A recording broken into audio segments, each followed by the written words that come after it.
Tres.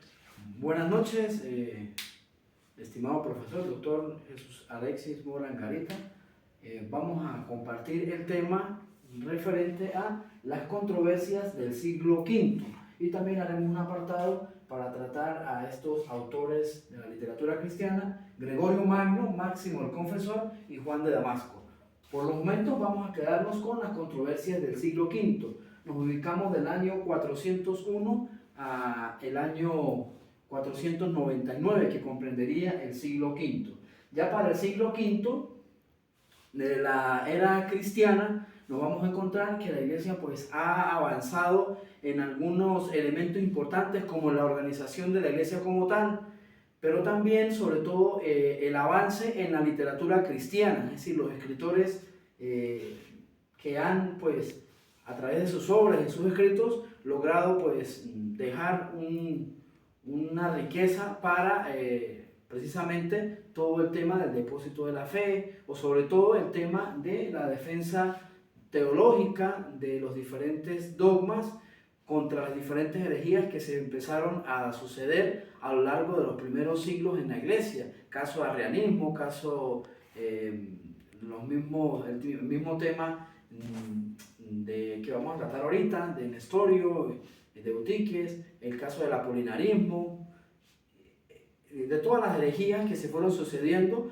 como los mismos teólogos, por decirlo de alguna manera, de este momento, los escritores, pues fueron escribiendo para defender precisamente la fe y dar razón de la fe. Entonces, con los fundamentos filosóficos, sobre todo los elementos griegos, pudieron ir pues construyendo y dando los primeros pasos de la historia del dogma. Entonces, en el siglo V ya nos encontramos con dos elementos muy importantes. En el siglo V, a través o gracias a las controversias, precisamente, nos vamos a encontrar con dos momentos muy importantes de la iglesia, que son el concilio de Éfeso y el concilio de Calcedonia. El concilio de Éfeso hacia el año 431 y el de Calcedonia hacia el año 451, que va a comprender los cuatro grandes concilios ecuménicos de la iglesia, junto con el concilio de Nicea del 325 y el de Constantinopla del 381, donde vamos a encontrar que en estos, precisamente durante estos cuatro concilios ecuménicos, se van a sentar las bases pues de la defensa de todo lo que tiene que ver con el dogma y los elementos propios de la defensa, por ejemplo, en el caso de Jesucristo contra el arrianismo, la defensa de la divinidad de Cristo, el Cristo que es consustancial al Padre, lo encontramos en el 325 de Nicea, o por ejemplo en el concilio de Constantinopla, que vamos a encontrar un poco más la defensa también, ciertamente de la divinidad de Cristo, pero el tema trinitario, con San Atanasio y con los padres capadocios que jugaron un papel importante, y cómo se establece, por ejemplo, que el Espíritu Santo es una persona, pero que es precisamente la tercera persona de la divinidad y que ha hablado por los profetas, nos lo va a decir el mismo símbolo niceno-constantinopolitano. Ahora bien, en el siglo V vamos a tener ya establecido en la iglesia dos escuelas filosófico-teológicas muy importantes, dos escuelas cristianas, que son la escuela de Antioquía y la escuela de Alejandría. La escuela de Antioquía viene marcada pues precisamente por el elemento hebraico y va a hacer interpretación de la Sagrada Escritura haciendo el uso literal de la Sagrada Escritura, y a través del uso literal pues vamos a encontrar el sentido anagógico, el sentido moral y el sentido literal de la Sagrada Escritura. Por su parte, la escuela de Alejandría, fundada pues en Alejandría precisamente por Alejandro Magno, de una u otra manera, que logró pues fortalecer la cultura y pues de una u otra manera también logró que el Antiguo Testamento hebreo, la Torá, se tradujera al griego, lo que llamamos la Septuaginta. Pues también trajo un bagaje cultural bastante rico para esta zona de Alejandría, y nos encontramos allí con Panteno, con Orígenes y con Clemente de Alejandría como sus máximos importantes representantes. Entonces, para este siglo, precisamente en el siglo V, se van a generar unas controversias de tipo teológico, precisamente con dos representantes de estas escuelas, de la escuela de Alejandría y de la escuela antioquena. Entonces nos encontramos hacia el año más o menos 430 381, perdón, con el nacimiento de un personaje importante dentro de la historia de la iglesia, que es Nestorio. Nestorio del 381 y muere en el 450, va a ser un personaje que va a permitir que se desarrolle precisamente el concilio de Éfeso del 431. Nestorio fue una persona de una formación académica importante. Hay una característica muy importante durante estos siglos, sobre el siglo III, el siglo IV y el siglo V, es que muchos de los padres de este tiempo y también de los escritores pues fueron personas que precisamente lograron una formación intelectual y académica bastante considerable, lo cual permitió que luego estos conocimientos aplicados a la literatura cristiana ayudaran precisamente pues, a desarrollar la riqueza de la literatura cristiana en sus escritos.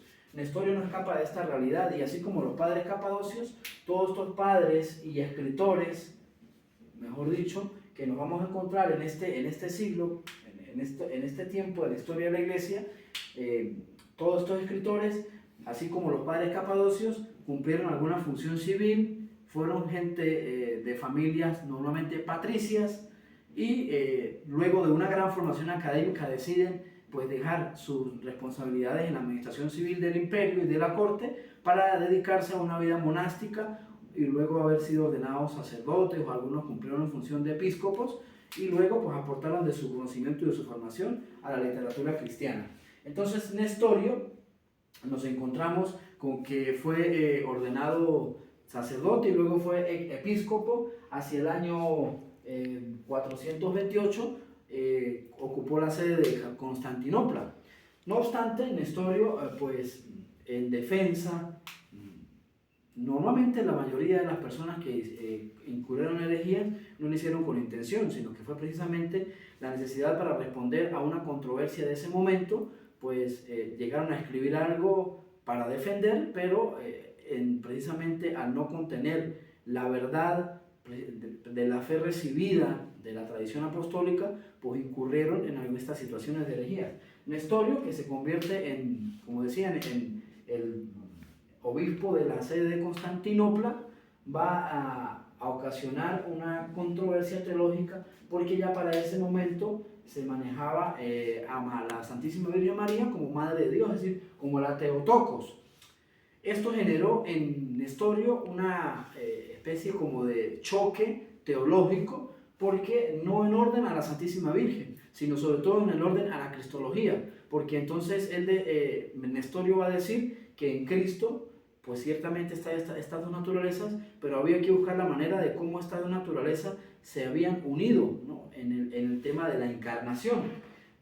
Nestorio cae en la controversia y en la herejía de que precisamente dice que María no es la Theotokos, es decir, la Madre de Dios, sino que María es la Anthropotokos o la Cristotokos, es decir, la madre solamente del hombre nacido o la madre de Cristo nacido, no es la madre de Dios. ¿Por qué? Porque él va a decir que las dos naturalezas se unen, pero eso va a generar como una especie como de dos hijos. Es decir, él sostenía que habían dos naturalezas y dos personas. Todavía para este momento el término de prosopón estaba, y de la hipóstasis, estaba en crecimiento. Todas las categorías de la filosofía griega que iban usando todos los escritores de esta época para precisamente con todas estas categorías filosóficas lograr dar respuesta. Entonces Nestorio va a sostener prácticamente, o va a decir prácticamente, que en Cristo hay dos naturalezas y por lo tanto hay dos personas.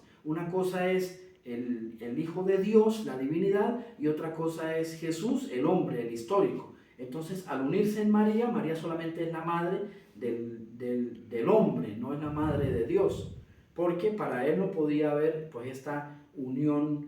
Todavía no se va a dar allí este tema, pero no había unión hipostática. Entonces Nestorio va a decir que precisamente en Cristo pues hay ciertamente estas dos naturalezas, pero al darse el tema de la encarnación, el misterio de la encarnación, perdón, se van a generar como dos personas, como una especie de dos hijos. Entonces Nestorio fue atacado vehementemente por un personaje muy representativo de la escuela de Alejandría, que es Cirilo de Alejandría, que nace más o menos para el año 370 y muere para el año 444. Cirilo de Alejandría es una persona que también fue formada muy académicamente, pero tenía una diferencia, que este personaje manejaba muy bien todo el tema de la política eclesiástica y tenía muchos contactos. Y Cirilo de Alejandría, por ser de la escuela de Alejandría, pues manejaba lo que la escuela de Alejandría defendía, que en Cristo había dos naturalezas, pero no habían dos personas, sino que había una sola persona y se manejaba la unidad de las dos naturalezas en el mismo Cristo, y que el Cristo era hijo de Dios y por lo tanto era Dios, y María era la madre de Dios. No porque nazca el hijo aparte y la divinidad aparte, que son dos naturalezas aparte, sino que es un solo sujeto que en la encarnación pues se unen en una sola persona, y por eso María es la madre de Dios. Entonces Cirilo de Alejandría va a enviar una carta, ¿okay?, al Papa Celestino para hacerle saber de esta situación de Nestorio, para que pues Nestorio sea llamado pues a abdicar de esta situación y se adhiera a lo que la Iglesia del momento está profesando como verdad de fe, que es María Madre de Dios, y que en Cristo existen estas dos naturalezas, pero un solo sujeto, un solo prosopón. Entonces el Papa Celestino se inclina precisamente, aunque le llegaron también la información de lo que manejaba Nestorio a nivel teológico, Celestino se inclina precisamente por la defensa de Cirilo, y al inclinarse por la defensa de Cirilo, llaman a Nestorio para que, como decía, abdique, para que se retracte de esta situación, y le dan un plazo más o menos de unos 10 años para que no pueda ser ni excomulgado ni expulsado. Esto hace que Nestorio pues apele, o por decirlo de alguna manera, y busque o contacte al emperador de aquel momento, que era Teodosio, para que convoque un concilio precisamente para lograr sanar estas controversias y estas divisiones. Recordemos que los concilios eran convocados solo y exclusivamente por el emperador. Ya después de la paz constantiniana del 313, nos vamos a encontrar con que el emperador, para buscar la unidad de todo el imperio, pues hacía también, buscaba la unidad desde el punto de vista religioso. Un solo emperador, un solo imperio, una sola religión, un solo Dios. Entonces Nestorio apela o atiende con Teodosio para que se convoque el concilio precisamente de Éfeso para el 431. Entonces Teodosio convoca efectivamente el concilio de Éfeso, pero llega primeramente Cirilo con todos los 154 obispos más o menos que fueron allí a Éfeso, y el Papa Celestino envió 4 delegados, pero que tardaron en llegar, y Cirilo, sin embargo, aunque no habían llegado los 4 delegados del Papa Celestino, y faltaban todavía obispos adeptos a la escuela antioquena de lo que manejaba precisamente Nestorio, Cirilo, sin embargo, desarrolló la sesión del concilio de Éfeso, y pues decidieron precisamente deponer a Nestorio y excomulgarlo. Sin embargo, el rey Teodosio convoca para que se sane esta situación y para que precisamente venga Nestorio al haber llegado los 4 delegados del Papa, y se reúnan todos y ejecuten efectivamente el concilio de Nicea allá en el año 431. En el concilio de Nicea de Éfeso, de 431, vamos a encontrar entonces en que se llega al acuerdo de que precisamente se mantiene esta verdad de fe, que María es la Theotokos, y que en Jesucristo, aunque hay dos naturalezas, hay una unidad en el sujeto, o en una sola persona que es Cristo, que es el verbo encarnado. Entonces, a razón de esta situación y las mismas controversias que se siguieron generando, esto no quedó muy bien, en muy buenos términos.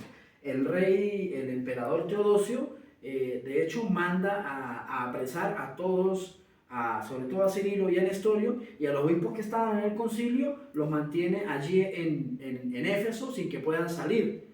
Luego, a través de una famosa unión, o una carta de unión entre Juan, el obispo de Antioquía, y el mismo Cirilo, Cirilo de Alejandría, llegan a un acuerdo de decir, bueno, existe el verbo encarnado en dos naturalezas, la divina y la humana, en un solo sujeto, y llegan a este acuerdo y dejan esta cuestión de una u otra manera saldada. Sin embargo, Nestorio fue exiliado y Cirilo, aunque también nos mandó a desterrar el mismo emperador Teodosio, ya se había ido de Éfeso. Y la cuestión quedó pues así, no quedó en muy buenos términos. Sin embargo, desde el punto de vista teológico se mantuvo precisamente lo que venía enseñando el Concilio de Nicea de Constantinopla, sin añadir grandes cosas, manteniendo que María es la Theotokos y manteniendo que Jesucristo es consustancial al Padre, pero que hay dos naturalezas en él, en un solo sujeto, y que se une pues precisamente en el tema en el misterio de la encarnación. Nos vamos a encontrar dentro de en este mismo contexto a un personaje importante como Teodoreto de Ciro, que viene a ser también un personaje que juega un papel en la literatura cristiana bastante importante por su teología, por precisamente también la defensa del misterio de Cristo en las dos naturalezas, en un solo sujeto, y cómo iban agregando elementos más filosóficamente o filosóficos griegos a esta misma situación. Ya, por ejemplo, empieza a manejarse el tema de la hipóstasis como una especie de categoría que pueda dar razón de precisamente Cristo como la persona. Entonces empiezan quizás a identificar el término prosopón con el término de hipóstasis. Luego pasa un cierto tiempo y nos encontramos hacia el año 451, a mediados del siglo V. ¿Cuál es el contexto? El contexto es que tenemos como emperador a Marciano, ya no es Teodosio, sino que Marciano es el emperador, y nos vamos a encontrar como papa a León Magno. En este momento del desarrollo del dogma y de todo lo que tiene que ver con el elemento teológico, nos vamos a encontrar con un personaje, con Eutiques, que escribió y defiende la corriente del monotelismo y el monoenergismo. El monotelismo sostenía que en Jesucristo, aunque habían dos naturalezas, habían una sola voluntad, no podían haber dos voluntades, sino una sola. Y esta voluntad era parecida a la del apolinarismo, en que precisamente una absorbía a la otra. La naturaleza divina absorbía a la humana, y por lo tanto la naturaleza divina era la única que tenía voluntad y absorbía la misma naturaleza humana de Jesucristo. Y el monoenergismo, pues que sostenía precisamente también uno solo, es decir, una sola energía en Cristo. Entonces, contra esta misma situación que se produce, va a aparecer un personaje muy importante como León Magno Papa, que nació a finales del siglo IV, y muere aproximadamente hacia el siglo 461. León Magno juega un papel muy importante. De hecho, bueno, solamente hay dos personajes, dos papas de la iglesia, y dos personajes a los cuales se le ha dado el calificativo de Magno, que es León Magno, precisamente Gregorio Magno, por el impacto que tuvo a nivel pues, de la historia de la iglesia, a nivel del desarrollo del dogma, a nivel de la defensa también, de una u otra manera, de todos los elementos teológicos del dogma.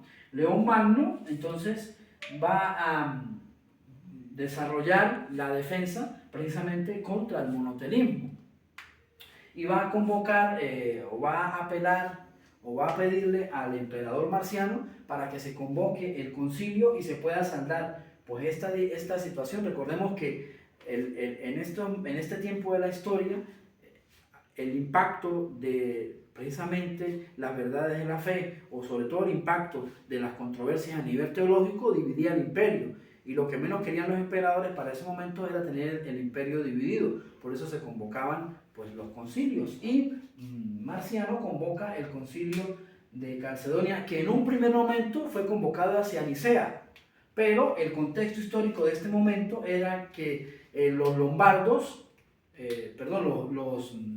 los vándalos estaban atacando todo el imperio, y de hecho cuando fueron los obispos iban hacia Calcedonia, en el caso de León Magno con sus delegados, no pudo llegar pues a Nicea para el concilio, y al tardarse, entonces el emperador Marciano toma la estrategia de cambiarlo hacia Calcedonia, y por eso se efectuó en Calcedonia en agosto de 451. Entonces León Magno juega un papel muy importante, porque es el que va a permitir precisamente pues, que se reúna el concilio con más o menos 450 obispos para pues, llegar precisamente a defender y a dilucidar pues, la verdad de fe, que precisamente vienen de la misma tradición niceno-constantinopolitana y lo que se estipuló en Éfeso. Entonces, es muy importante el concilio de Calcedonia, porque va a dejar en el símbolo estipulado de una manera muy rica todo el elemento cristológico. Hay una riqueza cristológica en el símbolo de Calcedonia, sobre todo que mantiene que en Jesucristo hay dos naturalezas en una sola persona. No es una persona con dos naturalezas, que esto es muy importante. Parece como sencillo, pero detrás de eso hay una complicación teológica muy importante. No es lo mismo decir una persona con dos naturalezas que una persona en dos naturalezas, o decir dos naturalezas en una persona, a decir una persona en dos naturalezas, es decir, un solo sujeto. Por eso Cristo es una sola persona, un solo sujeto en dos naturalezas que se unen, y aquí entonces desarrollan el tema de la unión hipostática, es decir, la unión de la naturaleza divina y humana en la encarnación en el seno virginal de la Virgen María. Y quisiera tomarme el atrevimiento de leer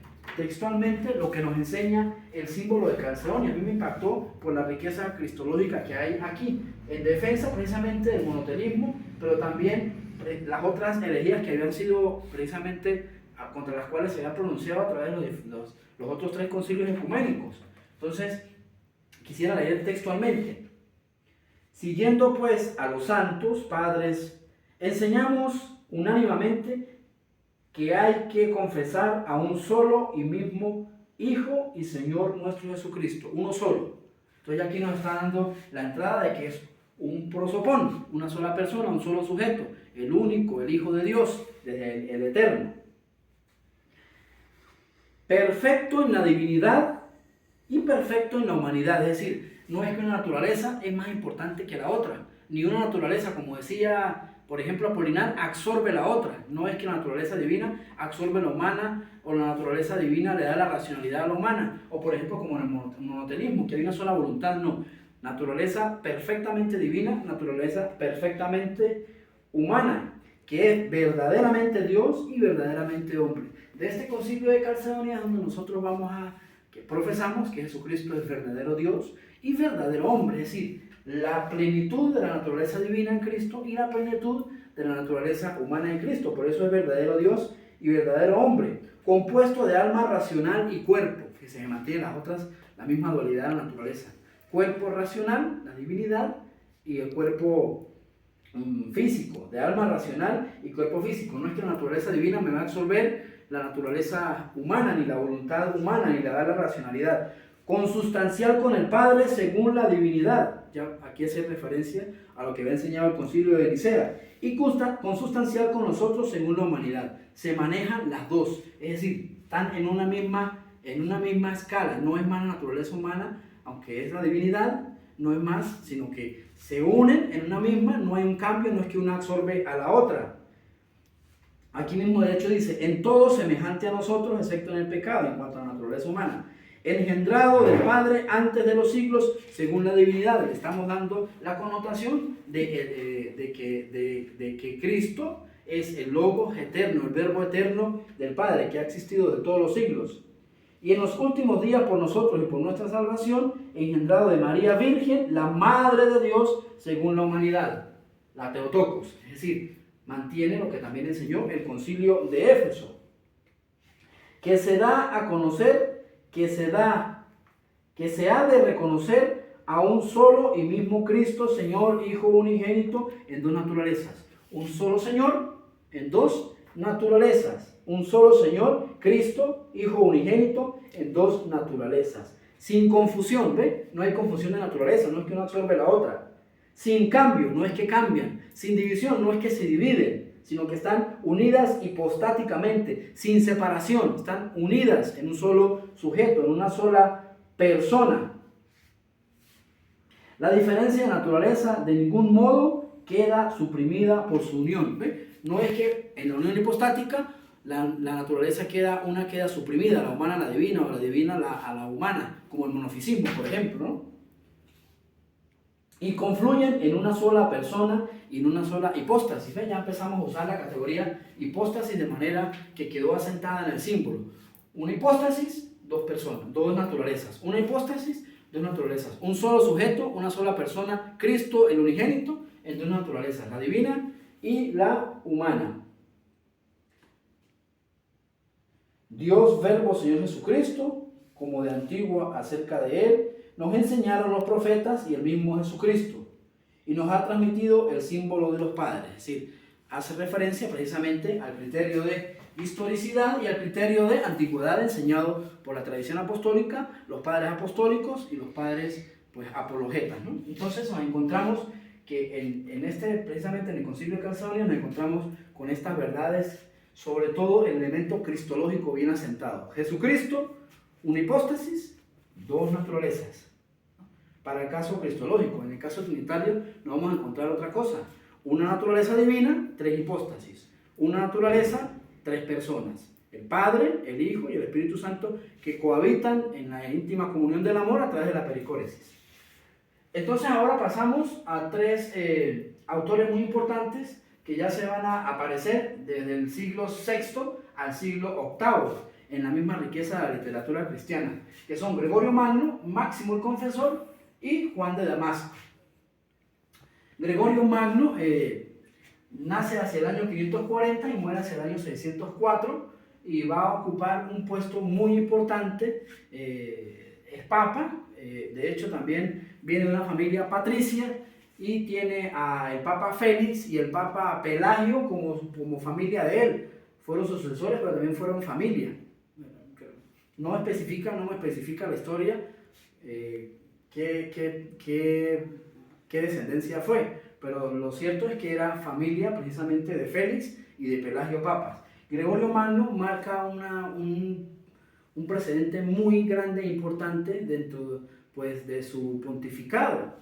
Gregorio Papa nos va a enseñar, por ejemplo, que Cristo es el único Señor en la iglesia y que Cristo es el pastor único de la iglesia, que los demás participan, los demás pastores, empezando por él, participan precisamente del único pastor que es Cristo. Y va a decir, por ejemplo, que en contra de un término que usaron los patriarcas de Constantinopla, que le pareció una especie de petulancia, él va entonces a decir que el pontífice, el papa, es el siervo de los siervos de Dios, el servus servorum Dei. Gregorio Magno, dentro de sus grandes obras, tenemos por ejemplo la Regula Pastoralis, donde él de manera muy elocuente, sobre todo con una sensibilidad de pastor, propone allí cómo es la vocación del llamado al ministerio sacerdotal, tanto el episcopo como los sacerdotes, cómo se debe comportar. Prácticamente propone un código deontológico de ético-moral pues, del pastor, cómo debe vivir el pastor, cómo debe actuar el pastor de almas. Debe ser una persona con un perfil ético, con un perfil moral, que practique las virtudes de Cristo, que sea capaz de ser humilde y sencillo, que sea capaz de llegar a todos, al rico, al pobre, al de lejos, al cercano, al casado, al célibe. Y propone allí cómo debe comportarse precisamente el pastor y cómo pues precisamente también debe ser imagen del único pastor que es Jesucristo, dice Gregorio Magno. También tenemos una de sus obras importantes, es la Moralia in Hoc. En la Moralia in Hoc él hace el escrito trata sobre la alegoría y el sentido moral y espiritual de Job. El Gregorio Magno tiene una gran influencia monástica, porque él también, al haber sido una persona formada académicamente muy alta, una formación académica muy alta, luego ocupó también un puesto muy importante, fue una especie de embajador del Papa de aquel tiempo en Constantinopla. Y luego deja todo esto y se dedica a la vida monástica. De hecho, en una finca de su familia, crea el monasterio de San Andrés y allí empieza a vivir una vida de monje. Y estando en esta misma situación de vida monástica, es donde escribe la Moralia in Job, habiendo leído la regla de San Benito. Luego nos encontramos, por ejemplo, Gregorio Magno también tiene una gran influencia en todo el tema litúrgico, ¿no? Y Gregorio Magno también escribió los diálogos, que vienen más bien a mostrar desde este género literario cómo debe ser el pueblo de Dios, el nuevo pueblo de Dios. Luego nos encontramos con Máximo el Confesor, del año 580, que nació y muere en el año 662. Máximo el Confesor, de origen siríaco, de Siria, aunque hay dos especies de biografías de él, una biografía griega y una biografía siríaca, pues cada quien le coloca sus elementos. Lo importante es que Máximo el Confesor, de un gran talante teólogo, o sea, un gran teólogo, de hecho le dicen el confesor porque fue llamado pues a deponerse de su fe, y debido a que confesó la fe cristiana y no declinó ni fue apóstata, precisamente le aplicaron lo que llaman la pena persa. Le cortaron la lengua y le cortaron la mano derecha, y luego fue exiliado y al tiempo murió. Máximo el Confesor desarrolla el tema de la teología cristológica, pues precisamente siguiendo la misma línea de lo que habían enseñado los 4 concilios ecuménicos. Luego nos encontramos con Juan de Damasco, que nace en el 650 y murió en el 750. Algunos historiadores dicen que vivió más de 100 años. Juan de Damasco es de familia árabe de Mansur, y para el año más o menos, para el año 665, 75, 85, es conquistada Arabia por los musulmanes. Sin embargo, hay un califa, el califa Abdel, del que él es amigo. Él va a trabajar con él en la corte, porque Juan de Damasco también fue una persona que a nivel intelectual tenía una preparación académica muy elevada y desarrolló algunas funciones en la corte del califa. Y en un primer momento de la cuestión de la conquista musulmana había cierto permiso de libertad religiosa a favor de los cristianos, luego eso cambió. Entonces, cuando viene todo el cambio de más persecución cristiana por parte de los musulmanes, Juan de Damasco se retira hacia un monasterio en Jerusalén, el monasterio de San Sabas, y pues allí desarrolla desde su misma vida espiritual pues escritos ascéticos, escritos espirituales de gran importancia. Los historiadores dicen que la patrología precisamente se cierra con Juan de Damasco, ¿no? Que es con él con el que se cierra la patrología, precisamente pues en el siglo VIII. Y tiene una cuestión muy importante de este padre, de Juan de Damasco, es que él defendió todo el tema de la controversia de los iconoclastas, que es el uso de las imágenes, porque empezó a desarrollarse una especie de actitud negativa para quitar todo lo que tiene que ver con los iconos y con las imágenes de los templos de la iglesia en aquel momento, quizás influenciados por el tema del Antiguo Testamento de que no se debía tener imágenes porque era idolatría. Entonces Juan de Damasco desarrolla en su fuente de conocimiento una defensa teológica, en la obra se llama Fuente del Conocimiento, una defensa teológica impresionante sobre el tema de las imágenes. Porque se usaba el término griego proskinesis, que al usarse el término proskinesis hacía referencia a que también no se veneraba la imagen, sino se estaba haciendo latría, adoración. Juan de Damasco va a decir no. ¿Por qué? Porque una cosa es el original y la imagen es una copia de lo original. El único que es imagen original propia, va a decir él, es Jesucristo, porque Jesucristo es la imagen del Padre, pero nosotros somos imagen de la imagen de Dios.